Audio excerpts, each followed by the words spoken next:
বাবা মার জন্য তোমার বাঁচতে হবে মাথা উঁচু করে।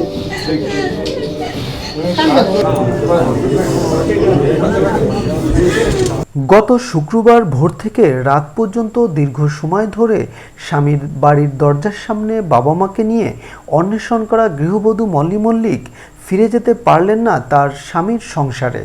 সোমবার লবণচূড়া থানার দায়িত্বরত অফিসার্স ইনচার্জের রুমে বসে বিকাল থেকে রাত পর্যন্ত চলতে থাকা সালিশি মীমাংসায় উপস্থিত প্রশাসনের লোক, স্থানীয় রাজনৈতিক ব্যক্তিবর্গ, প্রতিবেশী, গৃহবধূ মল্লী মল্লিক ও তার স্বামীর পরিবারের সদস্যদের উপস্থিতিতে মল্লী মল্লিকের স্বামী তাকে নিয়ে সংসার করতে অস্বীকৃতি জানায়। পরে ৩০ লক্ষ টাকা দেওয়ার প্রতিশ্রুতি দিয়ে মল্লী মল্লিকের স্বামী তাদের দাম্পত্য জীবনের ইতি টানেন। ২টি চেকের মাধ্যমে এই ৩০ লক্ষ টাকা পরিশোধ করণের লক্ষ্যে মল্লী মল্লিকের পরিবারের কাছে চেক হস্তান্তর করা হয়, যার মধ্যে প্রথম চেকটিতে আজ থেকে ১৫ দিনের মধ্যে ২৫ লক্ষ টাকা তোলা যাবে। বাকি ৫ লক্ষ টাকা ৬ মাসের মধ্যে তুলতে পারবে।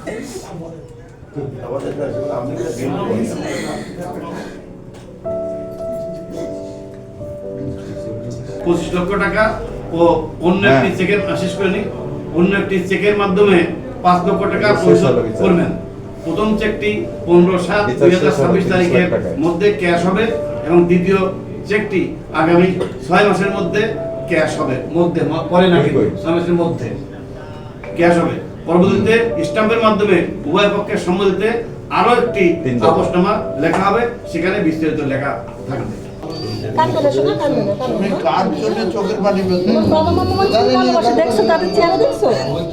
তাদের জন্য বাঁচতে হবে, বাবা মার জন্য তোমার বাঁচতে হবে মাথা উঁচু করে।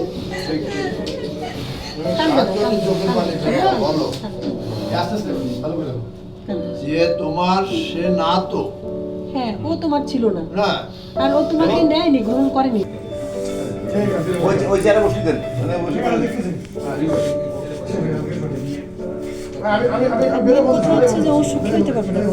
সবকিছু মিলে আমার মনে হয়েছে যে একটা শান্তিপূর্ণ সমাধানের দিকে যাচ্ছে।